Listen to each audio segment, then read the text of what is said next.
Continuando a série de vídeos sobre a ditadura civil-militar no Brasil, vamos explorar hoje a plataforma Memórias da Ditadura, aqui indicada, sugerida no site de Sociologia. Acessando aqui a plataforma, nós temos o maior acervo online, o maior acervo digital disponível sobre esse tema específico da ditadura militar. Então aqui já fica bem visível esse aspecto para a gente. E aqui em cima os eixos temáticos ou recortes temáticos para que a gente possa explorar essa plataforma. Então, antes disso, dando uma olhada geral, pegando aqui uma apresentação geral da plataforma, então nós temos aqui uma chamada sobre a Comissão Nacional da Verdade, vamos falar sobre ela. Aqui alguns aspectos, algumas dimensões que são abordadas dentro da Comissão da Verdade ou que foram já abordadas. A Comissão da Verdade encerrou suas atividades já há algum tempo. Aqui nós temos um memorial sobre os mortos e desaparecidos. Então aqui uma tentativa de identificar quem foram essas pessoas, quando morreram, onde morreram, em quais contextos morreram, tá? Tentando aqui identificar se estavam envolvidos com a luta armada, com a guerrilha, com as guerrilhas existentes no Brasil, a quais grupos pertenciam. Então é uma parte muito interessante, muito rica, para que a gente conheça quem foram essas pessoas que deram a vida lutando pela democracia no Brasil.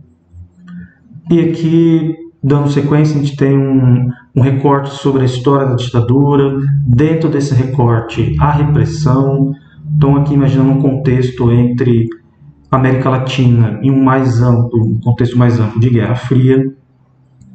Então, como a repressão afetou o movimento negro, como que o movimento negro conseguiu se organizar dentro das limitações que o contexto ditatorial colocava na época, em relação aos indígenas, em relação ao movimento LGBT, em relação à educação, como que os militares organizaram a educação, como que eles pensaram a educação para esse período.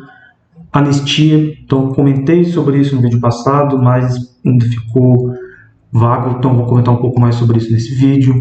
Aspectos da corrupção, tá? Sobre o futebol. Então aqui militares que se colocaram contra a ditadura, então militares que se colocaram contrários a essa iniciativa golpista. Pensando aqui biografia da ditadura, então quem foram os militares, quem foram os generais, quem foram os envolvidos aqui na manutenção do regime militar. E por outro lado aqui, biografia da resistência, quem foram as pessoas que morreram, que deram a vida lutando pela democracia, se colocando aqui contra a ditadura. E aqui nas abas especificamente, então dentro da história da ditadura, então nós temos aqui esses subtemas. Então, origens da ditadura, então voltando nos anos pré-golpe, então regime, então ainda o governo João Goulart, pegando ainda o fim do governo aqui Jânio Quadros, a eleição que deu origem ao governo Jânio Quadros, um pouco antes, pensando no Juscelino Kubitschek.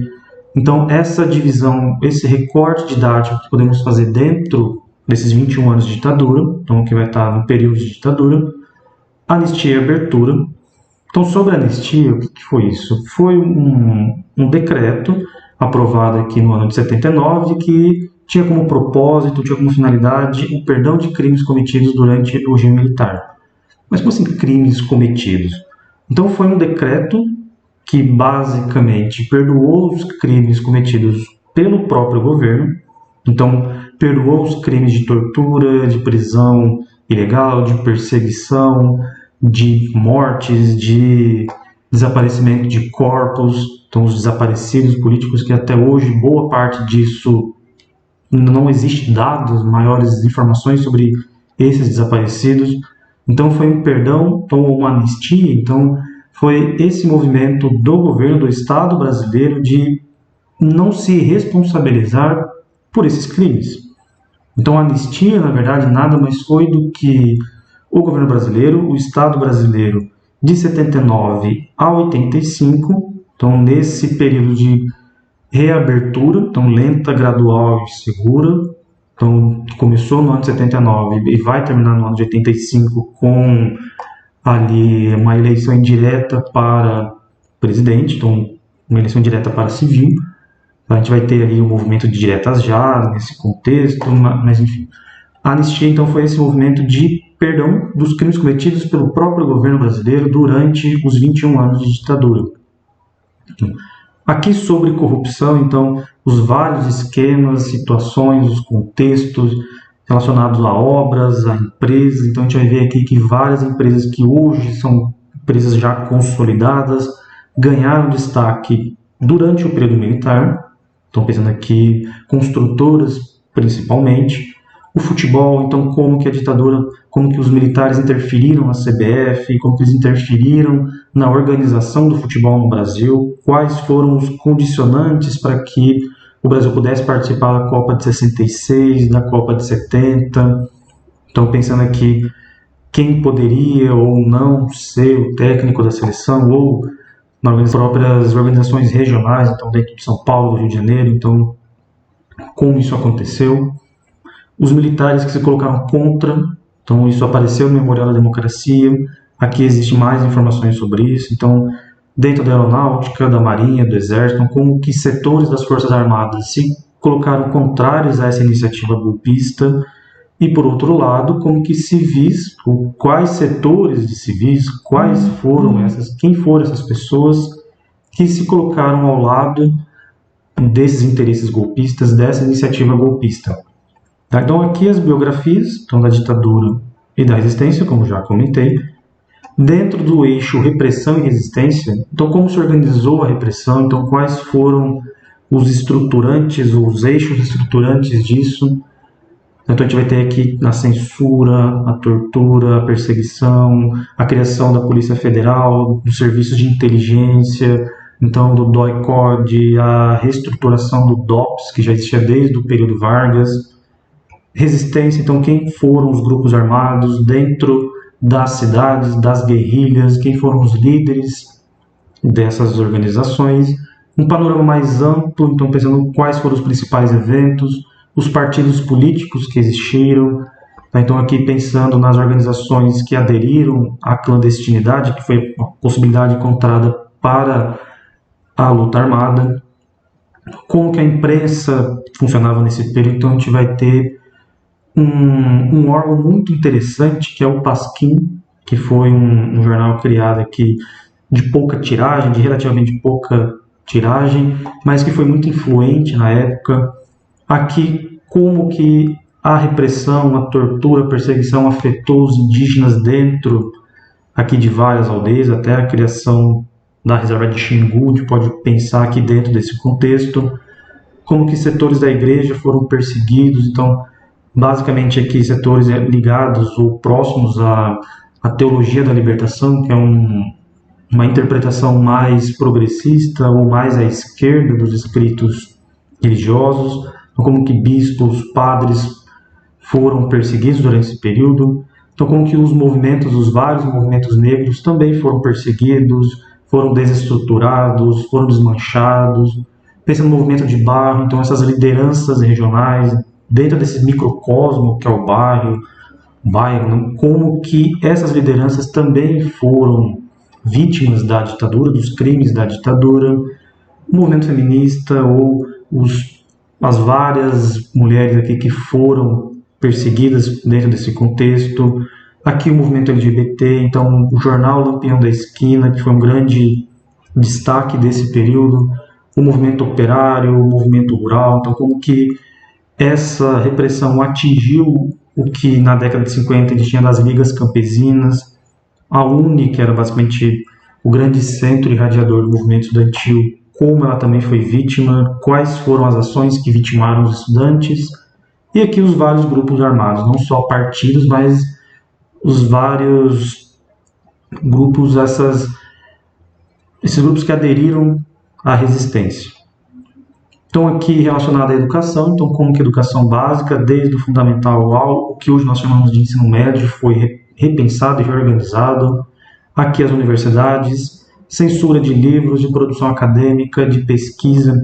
Então aqui a gente vai ter as principais universidades públicas sendo vítimas de restrições, de limitações, de intervenções militares. Aqui no âmbito da cultura e da arte, que também já comentamos no vídeo anterior, mas aqui vai ter um pouco mais de detalhe, um pouco mais de cuidado em relação a isso.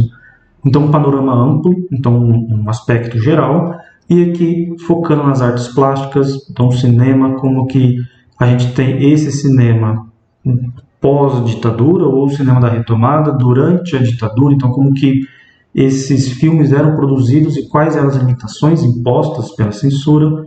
A mesma coisa em relação à música, o rádio, o teatro, então o teatro de arena, o teatro oficina, então que eram grupos muito importantes desse momento, então de que forma foram afetados pela censura. Aqui a televisão, então incipiente ainda, mas já existente a televisão, então aqui as primeiras, não as primeiras, mas as grandes emissoras vão surgindo aqui. Na literatura, a mesma coisa. Então a Comissão da Verdade, que foi um grupo de estudo criado para resgatar a história, para buscar informações, não no sentido de elaboração que subsidiasse processos criminais, mas simplesmente descobrir dados que foram perdidos ou rediscutir esses aspectos, essas dimensões que foram essas dimensões da tortura, dos dados de fichamentos policiais, de prisões, enfim, como que a Comissão da Verdade, que foi um grupo de estudo criado para reinvestigar esses dados da ditadura, que já encerrou sua atividade, então o grupo encerrou sua atividade há alguns anos. Então, aqui vai ter uma série de documentos, de entrevistas de sobreviventes a esse período, então sobreviventes da tortura. Aqui, justiça de transição, então o que é essa justiça de transição, basicamente? Violências do Estado, então pensando aqui informações sobre a própria violência estatal, ou como nós chamamos de terrorismo de Estado, tá? Então como que as várias polícias foram montadas para essas finalidades. Então identidades e resistência, então basicamente a Comissão da Verdade buscando informações sobre indígenas, mulheres, então movimentos feministas, LGBT, dentro do universo do campo, movimento negro, e aqui uma dimensão pouco conhecida, mas então que é a expulsão em grande escala de pessoas dentro das periferias, então, das grandes cidades, ou como que as periferias foram afetadas aqui pela ditadura.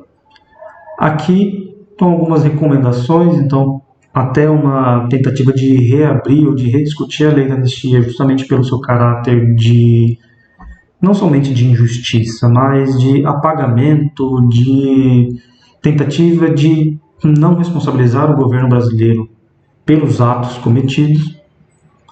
E aqui um apoio a estudantes, a professores, uma divisão didática do material disponível aqui. Então, basicamente, essa plataforma que a gente chama aqui de memorial ou memórias da ditadura, tem esse propósito, é um material também muito rico, vale a pena ser explorado com cuidado. Então essa plataforma tem esse propósito, traz esse recorte para nós aqui, então traz essa infinidade de documentos, traz aqui essa tentativa de rediscutir, de repensar esse momento, então quebrar estereótipos, mitos que foram construídos, então que na época da ditadura era melhor, tinha menos crimes, era mais seguro. Então aqui tenta trazer os fatos. Então tenta trazer a história que constantemente tenta ser apagada ou ser reescrita, principalmente hoje nesse contexto aqui de vários setores pedindo a intervenção militar, defendendo a volta do ato institucional número 5, que foi o ato que trouxe a censura ou a tortura de uma forma mais sistemática e organizada pelos militares. Então, essa plataforma é fundamental, importantíssima para o nosso momento hoje, 2020, para que a gente possa entender o que essas pessoas, o que esses setores, o próprio presidente está fazendo, então, o que ele apoia em relação a isso. Então, esse era o propósito do vídeo, esse era o ponto que eu queria trazer para vocês. Então, explorem, vejam Memórias da Ditadura.